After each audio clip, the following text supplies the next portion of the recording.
Ma hukmu abawaihi sallallahu alaihi wasallam wa sairi ajdadihi wa jaddatihi. Apa hukum kedua ibu ayah Nabi dan juga seluruh datuk-datuk dan nenek-nenek Nabi sallallahu alaihi wasallam? Jawab, wa'lam anna aba'ahu wa ummahatihi kullahum, sesungguhnya seluruh ibu bapa Nabi sallallahu alaihi wasallam, datuk-datuk Nabi, ala tauhid, semuanya di atas tauhid. Ma kanu musyrikin, mereka tidaklah musyrik. Yadullu lidzalika qauluhu sallallahu alaihi wasallam. Apa dalilnya? Dalilnya daripada hadis, lam yazalillahu yanquluni minal aslabil hasanah ila al-arhamit tahirah. Nah, sentiasalah Allah Ta'ala memindahkan aku daripada tulang sulbi yang suci ke dalam rahim yang suci. Akhrajahu Ibnu Asakir wa bima'nahu ahaditsu iddah. Banyak lagi hadis lain yang makna yang sama. Ada hadis yang sebut ma ziltu atanaqqalu min sulbi tahir ila rahimit tahirat. Sentiasalah aku berpindah daripada tulang sulbi yang suci ke dalam rahim yang suci. Disebut dalam hadis yang pelbagai. Wa qala ta'ala ya ayyuhalladzina amanu innamal musyrikuuna najas fawajaba an la yakuna ahadun min ajdadihi musyrikun. Dalam Quran Allah Ta'ala kata, wahai orang-orang yang beriman, sesungguhnya orang musyrik itu najas. Najas itu maksud najis akidahnya.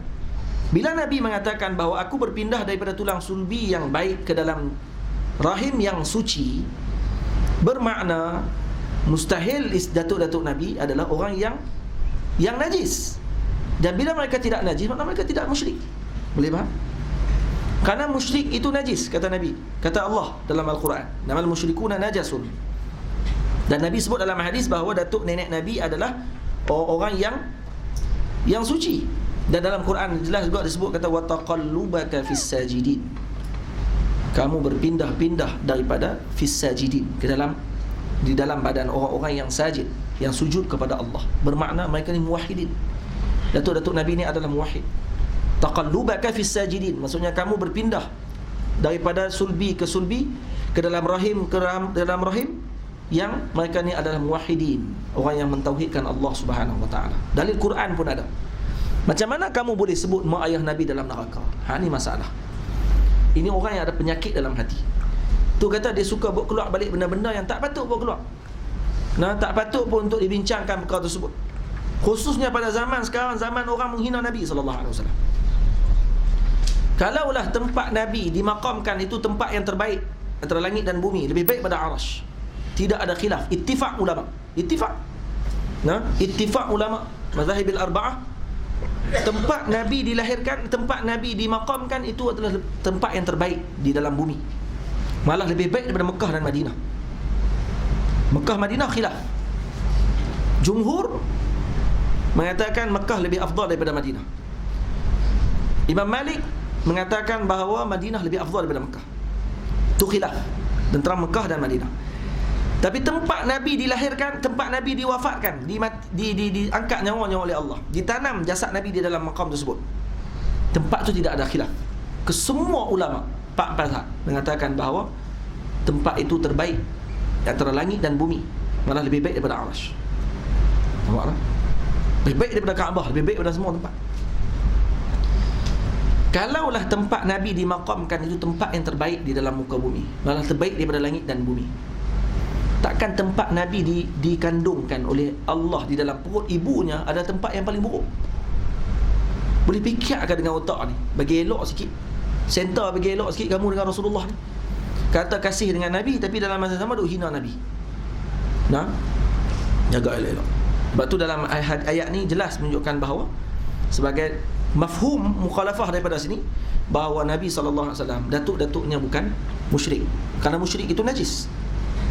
Dan datuk Nabi adalah sulbit tahir. Tahir di sini bukan hanya tahir dari segi dengan maksud perkahwinan yang sah, tapi tahir juga dari segi akidahnya, maksudnya gitu.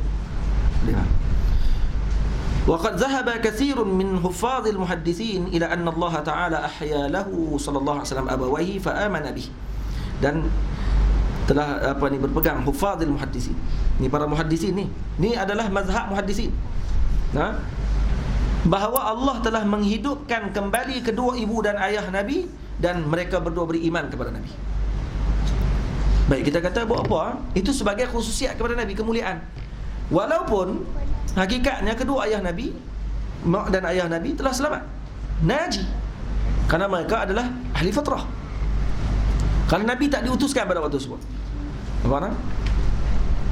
Jadi kita Allah tidak akan menyeksakan orang yang selagi mana tidak Allahumma salli ala wa ma kunna mu'adzabin, kan, hatta nab'atha rasul. Mereka tidak akan disiksa selagi mana tidak diutuskan rasul. Zaman fatrah di antara Nabi Allah Isa dengan Nabi Muhammad khali daripada rasul 500 tahun. Setelah Nabi lahir 40 tahun lepas tu baru Nabi jadi rasul. Boleh faham? Jadi tempoh di antara waktu tersebut tempoh fatrah. Orang yang mati pada waktu tersebut ahli fatrah. Ahli fatrah mereka ni akan naji fil akhirah. Mereka tak kira beriman, tetapi mereka naji, selamat daripada siksaan neraka. Dan dalam kitab Kifayatul Akhyar disebut ahli fatrah ada syurga khusus untuk mereka. Syurga ahli khusus. Syurga ahli fatrah, bukan syurga ahli jaza. Dalam Kifayatul Akhyar Imam Al-Fudhali ada sebut. Boleh faham? Dan mak ayah Nabi dihidupkan oleh Allah untuk beriman kepada Nabi, untuk menjadikan mereka bukan hanya ahli fatrah tapi mukmin bin Nabi SAW. Maka kalau mereka dah jadi orang yang beriman, maka pada waktu tersebut kedudukan mereka lain. Dia tidak lagi duduk dengan ahli fatrah, tapi mereka masuk dalam syurga ahli jaza. Boleh faham? Itu maksud dia. Jadi ada khususiat yang tertentu. فآمن به واستدلوا بحديث عائشة رضي الله تعالى عنها أن النبي صلى الله عليه وسلم نزل إلى الهجون كئيبا حزينا فأقام به ما شاء ربه عز وجل. Satu hari dalil yang disebut dalilnya Nabi SAW turun di hujun dalam keadaan yang sedih, muram. Dan Nabi duduk di hujun dalam beberapa masa yang Allah tentukan. Summa raja'a masrura. Kemudian Nabi kembali semula dalam keadaan yang gembira. Wa qala sa'altu rabbi azza wa jalla fa ahya li ummi fa amanat bi thumma raddaha. Aku memohon kepada Allah dan Allah menghidupkan ibuku dan dia beriman kepadaku, kemudian Allah mengembalikan dia mati setelah itu. Hadis ni ada disebut. Akhrajahu Ibnu Syahin wal Khatib al-Baghdadi fi Sabiq wal Lahiq wad Daraqutni wa Ibnu Asakir fi Gharaib al-Malik. Ni bukan calon-calon orang ni, Ibnu Syahin, Khatib Baghdadi, Daraqutni, Ibnu Asakir, kibaril muhaddithin, huffaz.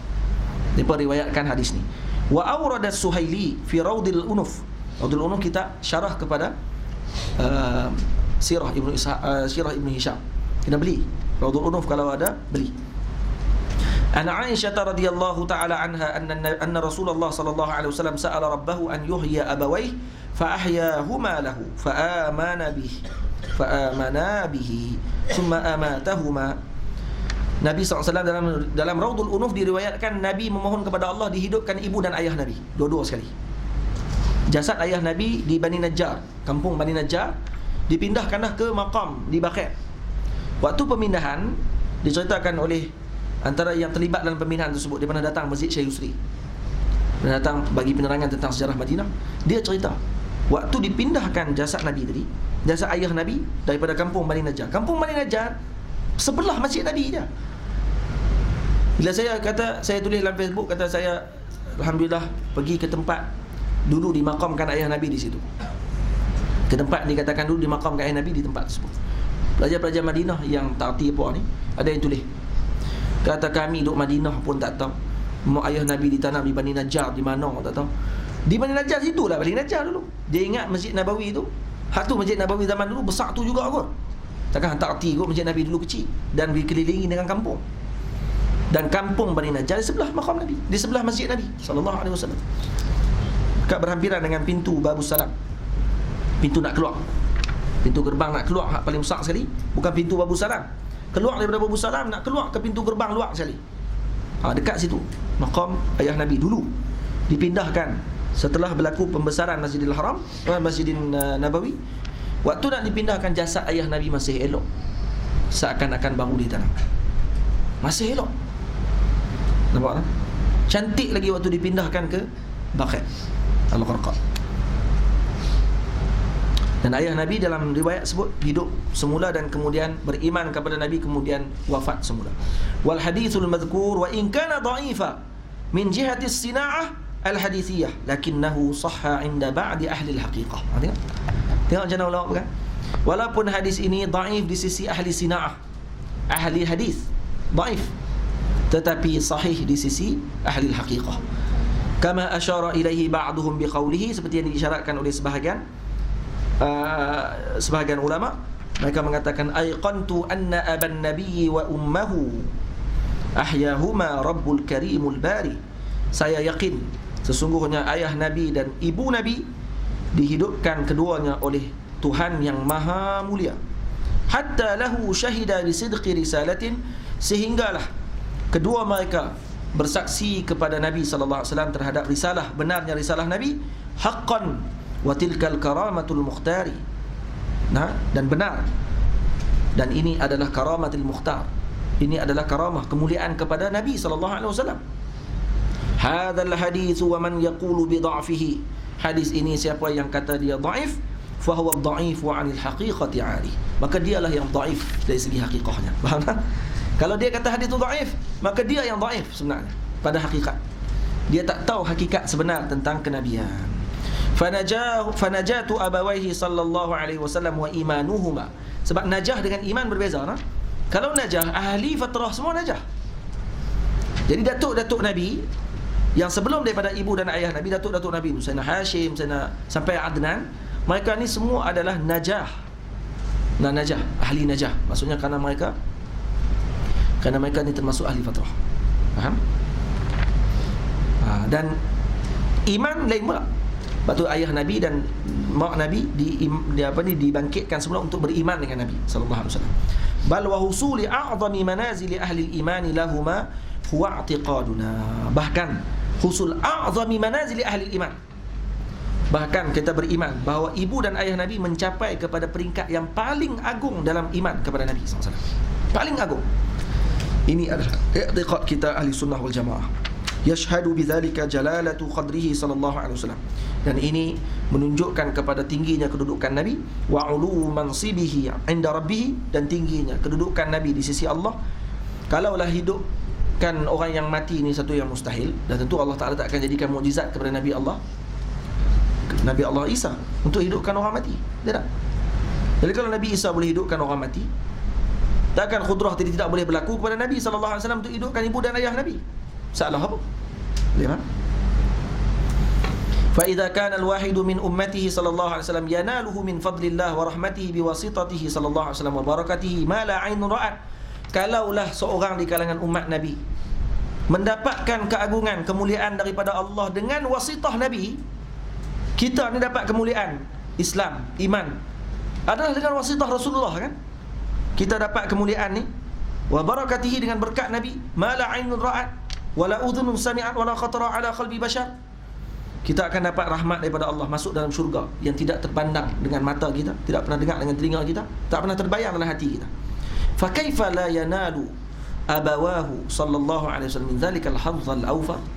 Takkan benda ni tak akan dapat kepada ibu dan ayah Nabi, orang yang mengandungkan Nabi, nah, yang dipilih oleh Allah untuk mengandungkan Nabi, tiba-tiba ni makhluk yang paling akhas. Takkan gitu kot. Tak boleh fikir akal dalam otak kita. Nah, dia kata tak semestinya mak ayah Nabi mesti beriman dengan Allah. Tengok, dia guna bahasa biadab dengan Nabi sallallahu alaihi wasallam. Karena kamu tidak kenal Nabi dengan sebenar pengenalan. Kalau kamu kenal, dan masalah dia bukan ulama reka riwayat. Ada riwayat. Cuma riwayat tadi mungkin dhaif dari segi ahli sina'ah hadis. Bila cek balik sanad, oh dhaif.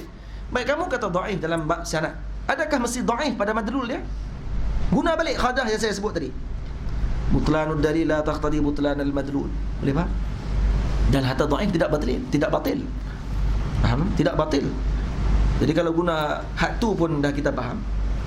Dhaif lebih lagi lah aula. Kalau hadis maudhu sekalipun, hadis tu maudhu. Sebab apa hadis tu jadi maudhu? Sebab sandar kepada Nabi. Makna hadis tu betul. Maka kita kata hadis ni kalau sandar kepada Nabi maudhu lah. Tapi kalau segi makna betul. Tak kita nak nafi tu salah ke apa? Contoh kalau ada orang kata Kolam Nerang adalah satu bumi yang permai. Qala Rasulullah SAW. Mampu. Kalau lah qala Rasulullah, Kolam Nerang adalah bumi mana? Memang hadis maudhu lah. Sebab apa? Sebab kamu sebut qala Rasulullah SAW. Baik, cuba kalau tidak sebut qala Rasulullah SAW. Baik, kalau apa hadis itu maudhu, adakah makna hadis tersebut salah? Kolam Nerang di Malaysia. Kalau nerang tempat saya lah. Nah, pekan kalau nerang tu, tempat saya Pedu. Adalah di Malaysia. Qala Rasulullah, atau kama qala, rawahu Al-Bukhari. Dia. Kalau kata macam tu, memang jelas-jelas lah hadis ni maudhu'. Betul tak? Tapi makna dah salah tak? Makna tak salah kan? Betul kan di Malaysia? Tapi sebab sandak ke Nabi tu yang dia tak betul. Baik, adakah bila kata hadis tu jadi maudhu', mesti makna dia pun terus jadi maudhu'? Tak semestinya. Boleh faham tak? Yang ni faham puak Wahabi. Bila hadis ni maudhu', makna dia pun maudhu'. Lepas tu kata Syekh Ali Jumaah, kalaulah hadis tasbih tu maudhu', adakah tasbih tu maudhu'? Kalaulah hadis tasbih tu maudhu', cara-cara hadis bab tasbih maudhu', adakah penggunaan tasbih pun jadi haram juga? Sebab apa jadi haram? Ini yang faham puak Wahabi. Kenapa dia faham macam ni? Karena dia faham bila dalil batal, maka madlul pun batal. Faham? Sedangkan kaedah ulama usul sebut butlanud dalil la taqtadi butlanal madlul. Faham yang ni, insya-Allah selesai semua masalah. Fahaman Wahabi ni kalau kamu tengok balik dalil kata depa ni tak tahu apa sebenarnya tu. Lepas tu kamu kena syafaqah dengan depa. Kena kesian, urut belakang. Kesian jadi Wahabi. Dak ni bukan anak saya lah. Kesianlah jadi Wahabi, no. Kata-kata itu. Boleh faham?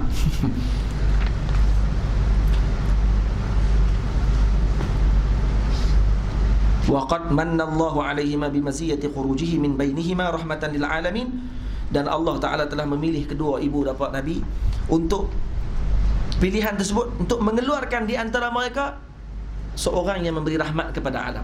Takkanlah rahmat kepada sekalian alam tiba-tiba mak ayah Nabi tak termasuk dalam alam tersebut. Nampak? Nabi keluar untuk bagi rahmat kepada sekalian alam. Tiba-tiba mak ayah Nabi ternafi daripada rahmat tersebut. Saya jadi pelik bila ada ustaz-ustaz duk bahas tentang benda ni. Duk bahas tentang mak ayah Nabi dalam neraka. Boleh masuk radio pula tu. Boleh terang pula dalam radio. Boleh tulis pula dalam buku. Ya Allah. Kamu tak malukah dengan Nabi nanti? Kamu tak malukah dengan mak ayah Nabi nanti masuk dalam syurga? Nah, kalau kamu masuk syurga nanti, kamu masuk jumpa mak ayah Nabi. Kan ni kan dulu aduk sebut kami dalam neraka tu. Tak malu kan? Nampak tak? Jadi kamu nak masuk neraka tu. Nak jumpa, nak tengok sangat dalam neraka. Baik faham? Jadi pelik kita. Zakara zalika ba'du syurrahil hadis.